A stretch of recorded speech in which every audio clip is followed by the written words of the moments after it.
Hello learners of all ages, my name is Mr. Montgomery. I teach 4th and 5th grade math, and today we're going to be learning about subtracting fractions, estimation, and reasonableness. We're back to, is it closer to 0, half, or a whole?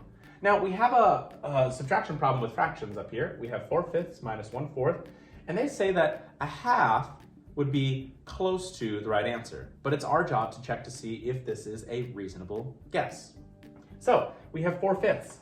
We're going to be going, all our denominators are 5, and making sure that 0 out of 5 would be 0/5, 1 would be 5/5, and half would be closer to like 2 and 3, in between 2 and 3. So I'm going to put in between 2 and 3. So is 4 closer to half, a whole, or 0? I personally think it's closer to a whole than it is to half. It's kind of like that halfway point between, but I'm going to say it's closer to a whole. And I have 1/4.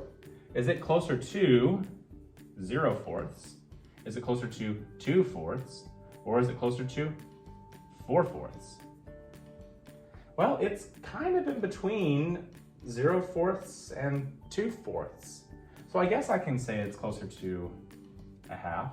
And if I subtract 1 minus a half, it's about at a half. Let's take a look at another example. I have 9/10 minus 2/3 equals 29/30. Well, right off the bat, I see that 29/30 is really close to 1. So, and 9/10 is also really close to 1.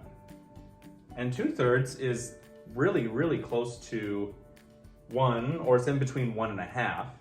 So if I even do this, if it even is like a half, 1 minus a half should equal close to a half.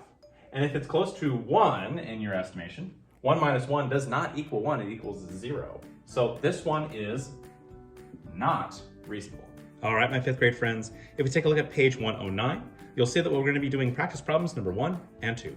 The directions for 1 and 2 say compare each fraction to 0, half, or 1 to decide whether the answer is reasonable. Right, yes, or no. If you have any questions on subtracting fractions using estimation and reasonableness, please let me know when you come to class tomorrow.